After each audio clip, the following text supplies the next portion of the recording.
오늘 우리에게 주시는 주님의 말씀은 고린도 후서 4장 7절에서 10절까지의 말씀입니다.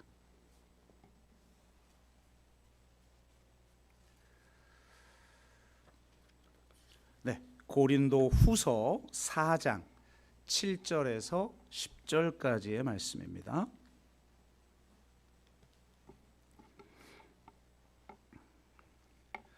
신약성경 약 289페이지쯤에 있습니다. 고린도 후서 4장 7절에서 10절까지의 말씀을 우리가 한 목소리로 같이 읽도록 하겠습니다. 같이 읽습니다. 우리가 이 보배를 질그릇에 가졌으니 이는 심히 큰 능력은 하나님께 있고 우리에게 있지 아니함을 알게 하려 함이라. 우리가 사방으로 우겨쌈을 당하여도 쌓이지 아니하며 답답한 일을 당하여도 낙심하지 아니하며 박해를 받아도 버림받지 아니하며 거꾸러뜨림을 당하여도 망하지 아니하고 우리가 항상 예수의 죽음을 몸에 짊어짐은 예수의 생명이 또한 우리 몸에 나타나게 하려 함이라. 아멘. 네, 박종성 목사님 나오셔서 말씀 증거해 주시겠습니다.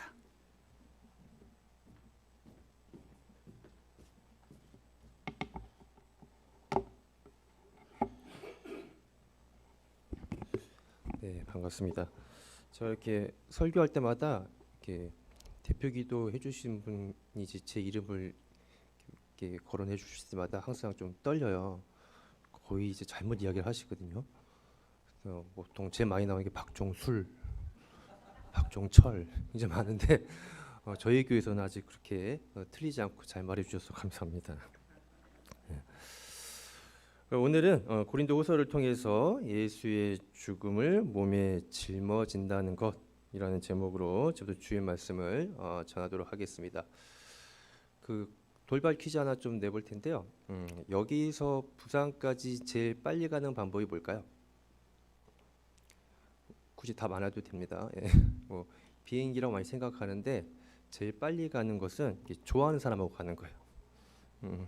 무슨 말인지 이해가 되나요? 비행기 타면 제일 빨리 가는데 싫어하는 사람하고 간다고 생각해 보세요. 예. 시간이 안 가요, 그렇죠? 그러나 좋아하는 사람하고 가면 느리게 차를 타고 가더라도 되게 빨리 가는 것처럼 느껴지지 않습니까? 그러니까 시간이라고 하는 속성이 두 가지 속성이 있습니다. 사람은 두 개의 시간을 살아간다라고 하는데 헬라어로 이거를 크로노스랑 이제 카이로스라고 하거든요. 크로노스는 방금 말씀드린 것처럼 일반적인 시간이에요. 지금이 11시 25분 좀 지나고 있는데 이런 일반적인 시간을 크로노스라고 하고, 카이로스는 아까 좋아하는 사람하고 가는 것처럼 주관적인 시간을 카이로스라고 합니다. 그런데 우리 크리스찬들은 특별히 이런 카이로스의 시간을 살아가는데, 어떤 카이로스의 시간을 살아가냐면 교회력의 시간을 살아간다라고 이해하시면 좋습니다. 교회력이 뭐냐면은 예수님의 삶을 1년 52주로 이렇게 구성한 거예요. 대림절부터 시작해서 쭉 이렇게 1년 52주, 이번에는 어떤 기간, 어떤 절개라고 이렇게 구성을 하게 됐는데, 지금 저희는 사순절이라고 하는 그 한복판에 지내고 있습니다. 그래서 이 기간에는 주로 뭐 하는 거냐면 예수님의 십자가, 죽으심, 고난 받으심을 특별히 생각하는 기간이죠. 대림절에는 주님 다시 오심을 생각하고, 이렇게 살아가는 게 우리 크리스찬들의 시간이라고 이해하시면 좋을 것 같습니다. 사순절 좀 더 설명드리면, 사순절에서 수는 말 그대로 열이라는 뜻이거든요. 열을 사는 숫자 4를 말하는데, 제가 우리 청소년부 아이들한테 물어봤어요. 사순절 할 때 4가 무슨 자냐라고 했더니 우리 아이들이 굉장히 이제 거룩하고 영적입니다. 뭐라고 이야기하냐면 죽을 사라고 이야기하더라고요. 그렇게 막 거창하지 않고 40일에 40일. 그래서 40일 동안 우리가 특별히 이 기간에는 주님의 돌아가심, 십자가를, 또 그 은혜를 생각하는 기간이라고 우리가 이렇게 보내는 기간인데, 우리 한국 교회에서는 이 기간이 조금 오해가 돼가지고 굉장히 좀 고통을 체험하는 시간으로 많이 좀 보냈습니다. 그러지 않았나요? 그리고 특별히 우리 아까 목사님 말씀하셨는데 고난 주간은 말 그대로 고난 받는 날이에요. 그리고 막 그 금식도 하고 그랬었어요. 그래서 제 기억으로는 그 세 끼를 다 금식할 수 없으니까 한 끼만 하는데, 주로 언제 했냐면 요령을 피워가지고 아침에만 했습니다. 아침을 원래 잘 안 먹잖아요, 그죠? 그래가지고 아침에 막 금식하고 했던 기억이 나는데 왜 이렇게 됐냐라고 보면 교회사 역사를 거슬러 올라가면 좀 이해가 되거든요. 카니발이라고 혹시 아세요? 그 9인승, 11인승 SUV 말고 카니발 축제가 있어요. 뭐냐면은 고기 먹는 축제. 왜냐면은 사순절 날에는 고기랑 술 이런 걸 못 먹었거든요. 그래서 그 사순절 들어가기 전에 고기를 잔뜩 먹는 그런 축제 기간이 있었습니다. 그러니까 사순절은 고기도 못 먹고 제대로 뭐 뭔가 절제하고 그렇게 뭔가 힘든 시간으로 보냈었거든요. 이게 쭉 유래가 되다 보니까 한국 교회에서도 그런 시간을 보냈고 요즘은 그렇게까지 하지 않는데 종종 교회마다 가보면 특히 청소년 문화재 아동부에 뭘 하냐면은 이 미디어 금식 같은 걸 많이 시켜요. 그래서 아이들 뭐 SNS 뭐 TV 잘 못 보게 하거든요. 선생님들은 보면서 이제 그런 게 굉장히 지금도 많이 되고 있는데 아무튼 그 이 사순절이라고 하는 게 이렇게 고통을 체험하고 하는 것도 의미 있을 수 있겠지만 단순히 그런 것보다는 예수님이 왜 돌아가셨을까? 왜 고난 받으셨을까? 십자가는 무엇일까? 그 의미는 또 나한테는 어떻게 다가올까? 나는 어떻게 생각해야 할까? 그렇게 좀 고민해보고 묵상하는 시간이 사순절에 좀 제대로 된 기간으로 여러분들이 보냈으면 좋겠고 오늘 바울이 들려주는 그 이야기를 통해서 우리는 그 십자가의 죽음, 예수의 그 죽음을 몸에 짊어진다는 것이 무엇인지를 조금 더 한번 묵상해 볼 수 있는 시간이 되면 좋겠습니다. 우리가 고린도후서 말씀을 살펴볼 텐데요. 그래서 고린도의 후서에 대해 잠깐 좀 이야기를 해보면 고린도후서는 고린도 교회에 보낸 편지잖아요. 2차 전도 여행 중에 바울이 마게도냐 유럽 쪽인데 그 고린도 지역에서 세운 교회예요. 근데 그 전의 교회들과는 바울이 그렇게 오래 있지 않았었거든요. 근데 고린도 교회하고는 굉장히 오래 있었습니다. 얼마나 있었냐면 1년 6개월 정도를 함께 하게 됐습니다. 그리고 2차 전도 여행을 이제 돌아와서 다시 3차 전도 여행은 고린도 교회를 가지 않고 에베소라고 하는 지역에 거점을 마련해서 거기서 선교 활동을 하고 있었습니다. 바울이 에베소에 있다는 걸 알았는지 고린도 교회 소식이 전해졌거든요. 어떤 소식이었냐면 교회가 잘 지낸다라는 그런 소식이 아니고 안타깝게 싸웠다는 소식이에요. 분쟁이 났다라고 하는 소식을 듣게 됩니다. 당장 바울은 고린도 교회에 갈 수 없는 형편이다 보니까 편지를 써서 고린도 교회에 보내게 되는데 그게 고린도 전서입니다. 내용은 당연히 뭘까요? 싸웠으니까 싸우지 말라라고 하는 내용이겠죠. 그리고 그 편지를 받아든 교회들은 어떻게 됐을 것 같아요? 아, 바울 선생님이 우리 목회자인 바울이 우리한테 이렇게 멀리서 편지로 건면했는데 그 말 듣고 우리가 이렇게 싸우면 안 되고 빨리 화해하고 회개해야지 라고 한 게 아니라 오히려 더 싸웠어요. 상황이 더 안 좋아졌습니다.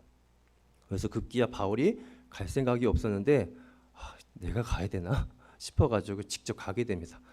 이번에 바울이 직접 고린도 교회를 예정이 없던 고린도 교회를 방문했습니다. 그 사태를 수습하기 위해서 어떻게 됐을까요? 더 안 좋아졌어요.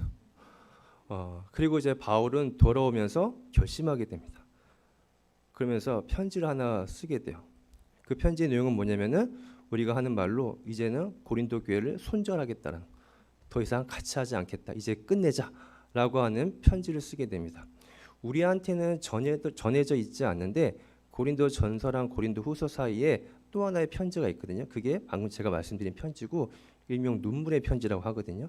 바울이 손절하겠다고 하지만 그 마음이 어땠을 것 같아요? 굉장히 슬프겠죠. 가장 오래 사역했던 1년 6개월이나 됐던 교회를 이제 함께하지 않고 이제 버리겠다라고 했을 때 그 마음이 어떻겠습니까? 그리고 실제 이제 끝내자고 했지만 그게 속마음은 아니겠죠. G.O.D 아세요? 노래 잘 가, 가지 마, 그죠? 가라는 거야, 말라는 거야, 그죠? 가지 말라는 거죠. 이 눈물의 편지가 약간 그런 의미가 담겨 있습니다. 정말 끝내자라고 했지만 끝내는 게 아니라 이거라도 좀 듣고 이제는 좀 돌아섰으면 좋겠다라고 하는 마음인데 그 마음이 고린도 교회 사람들 마음에 닿았나 봅니다. 그리고 그 눈물의 편지를 받고 고린도 교회 사람들이 이제 우리가 이러면 안 되겠구나라고 회심하고 뭔가 반성하게 됩니다. 그 소식을 듣고 바울은 얼마나 위로가 되겠습니까? 그렇게 오래 사역했던 교회, 아꼈던 교회가 떨어져 나갈 뻔했는데 다시 돌아왔다고 하니까 얼마나 기분이 좋았을까요? 너무 또 위로가 됐겠죠. 그래서 고린도 후서에는 위로라는 말이 굉장히 많습니다. 그리고 지금 또 바로 갈 수 없는 상황이다 보니까 다시 펜을 들고 편지를 써서 보내게 됩니다. 그 편지가 뭐냐면은 오늘 우리가 읽은 고린도 후서입니다. 처음에는 뭔가 되게 날이 서 있었는데 어때요? 이제 뭔가 오해도 풀리고 뭔가 한번 싸우고 나면 어떻게 돼요? 더 친해지죠. 그리고 예전에 말 못했던 말들도 막 하게 되는. 그래서 고린도후서 보면은 굉장히 주옥 같은 표현들이 굉장히 많습니다. 약할 때 강함 대신에 뭐 너는 그리스도의 향기라 아까 축복송 했잖아요. 이런 거 다 고린도후서에 있는 표현들입니다. 이런 이해를 가지고 오늘 본문 한번 볼 텐데 방금 말씀드렸던 것처럼 오해가 있고 싸움도 있고 그랬는데 뭔가 관계가 풀어진 상황이라고 했잖아요. 그러면서 바울은 오늘 본문 4장에서 어떤 이야기를 하냐면은 제일 먼저 본인이 이제 힘들었던 이야기를 하게 됩니다. 뭔가 사이가 안 좋고 뭔가 삐걱삐걱할 때는 말 못하지만 이제 풀리면 어떻게 해요? 그 전에 못했던 말들을 하게 되잖아요. 뭐라고 이야기하냐면 바울은 야 사실 나도 굉장히 힘들었었어. 너희도 어렵지만 나도 굉장히 어렵게 지내고 있어 라는 이야기를 오늘 하게 됩니다. 고생한 이야기를 하게 되는데 요걸 이제 고생담이라고 하거든요. 고린도후서에는 오늘 4장부터 해서 총 이제 3번 정도 크게 고생담이 나와요. 4장, 6장, 11장 이렇게 고생에 대한 이야기가 나오는데 오늘 그 첫 번째거든요. 우리가 읽어서 아시겠지만 내가 이렇게 막 맞기도 하고 막 박해받고 얼마나 힘들었는지 알아? 라고 하면서 고린도 교회 사람들한테 이야기해 준다라는 거죠. 그 예전만큼은 아니지만 그 테드라고 하는 여러분 강연 프로그램 아시죠? 테드 강연 중에서 굉장히 인기 있었던 그 넘버 5 안에 드는 강연 중에 하나가 취약성의 힘이라고 하는 강연이 하나 있습니다. 그 내용은 뭐냐면은 그 대표자가 강연 중에 본인이 얼마나 취약했는지를 노출하게 됩니다. 사람이 뭔가 빈틈없고 매끄럽고 너무 잘나면 어때요? 약간 좀 거리감이 있잖아요, 그죠? 근데 본인의 취약함을 노출하고 나타낼 때 어떻게 돼요? 오히려 더 매력적이기도 하고 또 친근감을 느끼기도 하고 신뢰를 갖는다고도 합니다. 실제로 강연자가 본인의 약함을 드러내니까 사람들이 그 강연을 더 좋아하지 않았나라는 생각을 하게 되는데 마찬가지로 바울도 고린도 교회에 본인이 얼마나 약했는지 힘들었는지 얼마나 고생했는지를 그 고린도 교회 사람들한테 이야기를 하는 거죠. 어떨까요? 예전과는 좀 더 고린도 교회와 바울과 관계가 더 가까워지지 않았을까 싶습니다. 그러나 이렇게 고생담을 이야기한 것은 단순히 더 가까워지기 위함뿐만 아니라 굉장히 여기에 오해가 있었습니다. 어떤 오해가 있었냐면 사람들이 바울은 예수 믿는데 왜 이렇게 어려움이 많은 거예요 도대체? 예수 믿으면 좀 잘 돼야 되지 않아? 근데 이렇게까지 이렇게 뭔가 잘 안 되고 힘들게 사냐? 또 유대인들한테 또 율법에는 어떤 내용이 있냐면은 하나님이 함께하지 않는 사람들은 뭐가 되냐면은 힘들어요, 고난 받아요. 그런데 하나님이 함께한 사람은 복을 받거든요. 복 받는 게 뭐냐면은 굉장히 약간 좀 세속적으로 느낄 수 있는데 자녀가 많아지고 재산이 많아지고 하여튼 그런 거예요.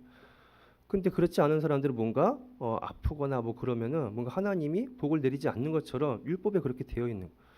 그러니까 또 율법을 아는 사람들도 과연 바울이 정말 하나님이 함께한 사람이 맞을까 하는 그런 막 오해가 난무했겠죠. 아마 바울 본인도 좀 이 부분이 고민이 되고 좀 해결이 안 됐던 것 같습니다. 진짜 나는 왜 이렇게 예수 믿느라고 이렇게 내가 열심히 사역하는데 왜 이렇게 잘 안 되고 이렇게 힘들기만 할까? 바울도 고민이 됐던 것 같습니다. 연탄길로 유명한 그 이철환 작가가 기독교인이거든요. 그가 쓴 책이 있어요. 예수 믿으면 행복해질까라고 하는 책이 있는데요. 그 책의 내용 중에 어떤 부분이 있냐면 이 작가가 저 시골인가 어디에 민박집에 가서 머물게 됐대요. 갔더니 거기 강아지가 있는데 그 밥그릇이 보이는데 야 밥그릇이 정말 너무 더럽고 다 찌그러지고 망가진 그런 밥그릇이라는 거죠. 요즘 이렇게 반려견 반려묘 얼마나 돈 많이 씁니까? 속으로 아 좀 하나 해주지 이게 뭐냐라고 막 투덜대면서 그리고 이제 있는데 갑자기 소나기가 내렸대요. 그래서 비를 피하느라고 이제 방에 들어갔다가 잠이 들었나 봅니다. 잠 깨고 나오니까 벌써 해가 어둑어둑해지고 깜깜해졌어요. 그 나왔더니 밤하늘의 별이 총총한데 아까 봤던 그 밥그릇에 뭐가 쌓였을까요? 빗물이 거의 쌓였는데 그 밥그릇이 너무 예쁘다는 거예요. 왜 예쁘냐면 밤하늘이 총총했던 그 별빛이 그대로 밥그릇에 다 이렇게 그대로 내려앉았는데 그 밥그릇이 너무 예쁘다는 것을 작가가 깨달았다는 거죠. 그러면서 느낀 게 뭐였냐면, 야, 이 밥그릇이 마냥 엄청 새삥 되게 좋은 거야. 비싼 거 막 본차이나 이런 거였어. 그러면 아마 별빛이 보이지 않았을 거라는 거죠. 왜요? 밥그릇이 더 주목받고 더 세련되고 더 이쁘기 때문에. 그런데 밥그릇이 어때요? 굉장히 초라하고 찌그러지고 더럽고 망가지고 그러다 보니까 거기에 담긴 별 하늘이 어때요? 너무 이쁘다는 거죠. 이 작가가 그걸 깨달았다라는 겁니다. 그렇습니다. 바울도 이 사실을 깨달은 것 같습니다. 그릇이 찌그러지고 깨지고 낡아야 그 안에 있는 보배가 얼마나 빛난다는 것을 바울도 깨달은 것 같아요. 그렇지 않으면 보배보다 뭐가 더 빛나요? 그릇이 더 빛난다라는 거죠. 이런 이해를 가지고 우리 아까 읽었던 7절 말씀을 다시 한번 같이 읽어보겠습니다. 자, 시작.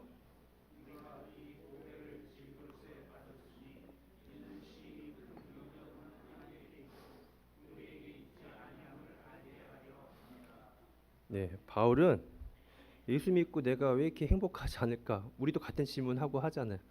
근데 이렇게 힘들게 산 것은 내가 뭐기 때문에 질그릇이기 때문에 보배를 빛나게 하기 위해서 내가 이렇게 힘들구나라고 하는 것을 깨달았나 봅니다.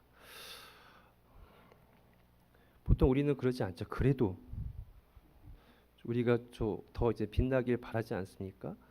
선한 영향력이라는 말을 하면서 그래 내가 더 잘 돼서 하나님께 영광을 돌린다고 하지만 그 선한 영향력을 떨치면 주님보다 누가 더 빛나게 되죠?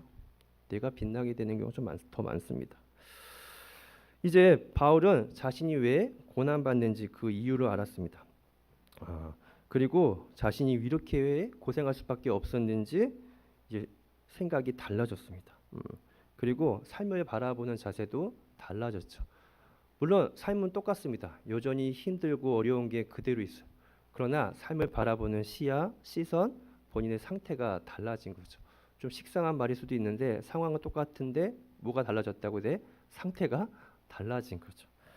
그래서 바울은 이렇게 고백을 다시 하게 됩니다. 우리 읽었던 말씀 다시 한번 8절, 9절 같이 한번 다시 한번 읽어보겠습니다. 8, 9절입니다.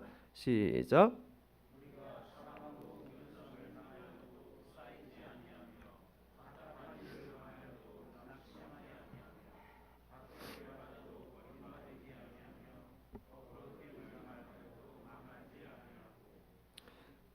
뭐라고 합니까? 바울은 지금 본인이 사방으로 우겨쌈을 당한 상황인데 그래도 뭐래요? 거기서 쌓이지 않는다고 합니다. 너무 답답한 일을 당했는데 여기에 낙심하지 않는다고요. 수많은 박해를 받았지만 또 내가 이것 때문에 망하지 않는다라고 고백을 하게 됩니다. 내가 질그릇이기 때문에 고난받는구나 라고 아는 순간 여전히 내 삶의 무게가 힘들고 어렵고 하지만 아프고 힘들고 어려울 수 있지만 이것 때문에 어떻게 해요? 완전히 무너지거나 망하지 않는다고 그런 생각을 가지고 살아갈 수 있게 된다라는 거죠. 그래서 우리가 보면 그 다음 절에 10절에 바울이 이렇게 고백하잖아요. 이렇게 정의합니다. 내가 항상 예수의 죽음을 몸에 짊어지고 살아가지만 얼마나 어려운 일이 계속 있습니까? 그렇지만 내가 예수의 생명을 내 몸에 나타내게 하기 위함이라고. 이게 바울이 우리에게 들려주는 고난받는 이유, 왜 우리가 힘들게 사는지 그 이야기를 하게 되는 것이죠. 잘 아시는 것처럼 하박국 선지자도 비슷한 고백을 하게 됩니다. 하박국 3장 17절 18절 보면 예전부터 불렀던 찬양 있죠. 무화과 나무 잎이 마르고, 이 찬양 다 아시죠? 율동도 하잖아요. 외양간 송아지 없고 막 그죠? 굉장히 예쁘게 하는데 잘 들어보시면은 그렇게 즐겁고 이쁘게 할 내용이 아니에요. 제가 읽어드리겠습니다. 하박국 3장 17절 18절입니다. 비록 무화과 나무가 무성하지 못하며 포도나무에 열매가 없으며 감람나무에 소출이 없으며 밭에 먹을 것이 없으며 우리의 양이 없으며 외양간에 소가 없을지라도 나는 여호와로 말미암아 즐거워하며 나의 구원의 하나님으로 말미암아 기뻐하리로다라고 합니다.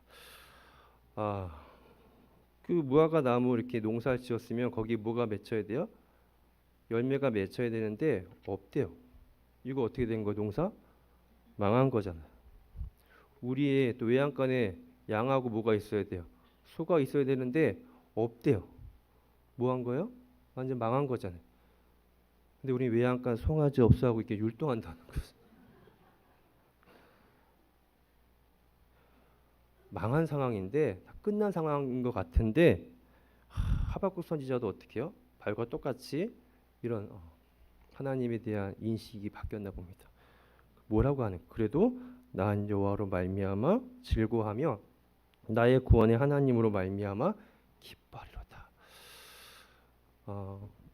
하나님을 믿노라면, 예수님을 믿노라면 우리 삶에 고난과 어려움이 있지만 특별히 오늘 말씀을 통해서 우리가 질그릇이기 때문에 고난 받는다는 것을 알면 우리 삶에 여전히 어려움이 있어도 어떻게 해요? 이것 때문에 휘청거리긴 해도 어떻게 해요? 완전히 망가지거나 무너지거나 완전히 쓰러지지 않는다는 거죠. 이게 바로 어떻게 보면 고린도후서 아까 제가 말씀드렸던 뭐 약할 때 강함 대신에 이런 고백이 아닐까라고 생각을 해보게 됩니다. 그 저의 인생 드라마가 나의 아저씨였거든요. 혹시 아세요? 근데 저를 비롯한 모든 한국의 아저씨들이 자신의 인생 드라마가 나의 아저씨라 그래가지고 그 뒤로 이제 제가 나의 인생 드라마라고 안 그러고 그러는데 혹시 보신 분들 기억하실지 모르겠지만 이 드라마는 인생의 오르막보다는 내리막길을 살아가는 사람들의 이야기를 많이 다루고 있습니다. 뭐 은행의 부행장이었는데 뭐 지금은 모텔의 수건을 납품하기도 하고 뭐 연구소 소장이었는데 미꾸라지 잡기도 하고 막 이런 사람들이 모여서 맨날 같이 이렇게 모여 있는 그런 이야기입니다. 주인공 박동훈 부장이 나오는데 형제거든, 삼형제인데 형은 대기업 다녔고 동생은 처음에 잘 나가던 영화 감독이었는데 잘 안 돼가지고 형하고 동생은 뭐 하고 있냐면은 청소하는 사업을 하고 있습니다. 어떤 사업이냐면은 이렇게 계단 청소해준 빌딩 계단 청소해주고 이런 분들 계시잖아요. 형제가 같이 그 일을 하고 있습니다. 그러면서 동생이 이제 기훈인데 뭐라고 하냐면 본인들을 망가진 사람이라고, 망가진 사람. 잘 나갔지만 이제 망가져서 이렇게 살아간다라고 합니다. 근데 기훈이 한때 이렇게 막 영화 촬영하고 했을 때 함께했던 유라라고 하는 여 배우를 만나게 됐는데 이 여배우 유라가 이 기훈을 되게 좋아해요. 그래갖고 자신들이 망가진 사람들의 모임에 초대하게 됩니다. 사람들이 물어요. 기훈이 제일 왜 좋아하냐고 했더니 유라가 뭐라고 하냐면 망가져서 좋대. 망해서 너무 좋다는 거야. 근데 이걸로 끝이 아니고 보통 자기도 항상 이게 망할까봐 걱정이 된다는 거죠. 여러분 그러지 않아요? 내 사업 잘 안 될까봐, 내 시험 잘 안 될까봐, 성적 잘 안 나올까봐, 승진 안 될까봐 막 노심초사하고 늘 걱정하고 망할까봐 이렇게 살아가는데 이 기훈은 실제 망했잖아요. 근데 망했는데 아무렇지도 않게 살아가는 그 모습 보고 너무 더 좋아졌다는 거예요. 그 기훈뿐만 여기 모인 사람들 다 망가졌는데 그냥 또 이렇게 잘 살아가는 모습이 너무 이렇게 좋았다라는 거죠. 저도 그거 보고 우리끼리 하는 표현으로 은혜 받았습니다. 바울이 오늘 우리한테 그 이야기를 하는 것 같아요. 예수 믿으면 정말 잘 나가고 그러면 좋지만 그러지 않고 오히려 힘들게 되게 많을 수 있거든요. 그렇지만 어떻게 해요? 이걸로 끝나는 게 아니라 우리는 또 넘어지지 않는 거예요. 망가지지 않는 거예요. 그냥 힘들지만 그래도 그냥 버티고 살아가는 거예요. 이게 어떻게 보면 약할 때 강함이 되는 큰 힘이라는 거죠. 이렇게 살아갈 수 있을까요? 그래도 예수 믿을 수 있겠어요? 불안불안하죠. 그래서 바울도 높아심에 또 이야기해요. 오늘 보면 다음에 16절 뭐라고 시작하냐면은 그러므로 우리가 낙심하지 아니하노니 무슨 말이냐면 여러분 다시 한번 말씀드리는데 절대 낙심하지 마세요. 예수 믿는 거 이렇게 이야기하는 거예요. 원래 나이 들면 했던 말 또 하고 또 하잖아요. 바울이 계속 이래요. 낙심하지 마세요. 낙심하지 마세요. 또 이렇게 예수 믿고 또 힘들면 또 이렇게 그럴까봐. 그러나 오늘 바울이 높아심 했던 말 좀 기억하면서 낙심하지 않고 예수 믿고 살아가는 우리 되면 좋겠습니다. 말씀을 정리하겠습니다. 오늘 우리는 고린도후서를 통해서 고린도 교회에 바울이 고생담을 들려주는 이야기를 살펴봤습니다. 사람들은 왜 이렇게 바울한테 고통받고 고생을 하냐라고 했는데 그 이유를 바울은 깨달았죠. 본인이 무기 때문에 질그릇이기 때문에. 내가 질그릇이어서 내가 깨지고 그래야 내 안에 있는 보배이신 누가 예수가 더 빛난다라고 하는 것을 바울은 깨달았어요. 그 사실을 알 때 내 앞에 놓인 내 삶에 놓인 많은 어려움과 힘든 가운데서도 우리는 어떻게 해요? 휘청거리긴 하지만 완전히 망가지거나 완전히 주저앉지 않고 살아갈 수 있다라고 하는 게 바울이 오늘 우리들에게 들려주는 이야기라는 거죠. 사순절은 막 고통을 체험하고 미디어 금식하는 게 중요한 게 아니고 우리가 예수님처럼 왜 이런 고난을 받는가를 생각해 본다는 거죠. 우리가 왜 예수의 죽음을 몸에 짊어지고 살아가는가를 한번 생각해 보고 고난을 다르게 바라볼 수 있도록 하는 게 사순절의 의미가 아닐까라고 생각을 해봅니다. 진짜 마지막으로 사순절이 영어로 뭘까요? 제가 발음이 좋지 않지만 렌트라고 그래요. 렌트. 렌트의 어원은 뭐냐면 봄이요, 봄. 한국교회에서 사순절 하면 어떤 느낌이에요? 막 슬프고 막 어둡고 뭔가 막 칙칙하고 막 이래야 될 것 같잖아요. 근데 사순절의 뜻이 뭐라고요? 봄이요, 봄. 봄하면 어떤 느낌이에요? 요 꽃처럼 그쵸, 막 생기가 있고 파릇파릇하고 그러지 않습니까? 사순절이 이렇게 너무 슬프고 막 우중충한 게 아니고 봄이에요. 왜냐면 사순절 끝자락에 뭐가 기다리죠? 부활이 있어요. 그렇죠? 사순절 통해서 우리 고난이 있지만 고난 뒤에 뭐가 있는 거예요? 부활이 있는 것처럼 그걸 바라보고 살아가는 게, 그래서 우리는 넘어져도 완전히 망가지지 않는 거, 그런 삶을 모두 살아가는 성도님들 모두 될 수 있으면 좋겠습니다. 우리 그러면 이 말씀을 생각하면서 함께 찬양하며 기도의 자리로 나가겠습니다. 십자가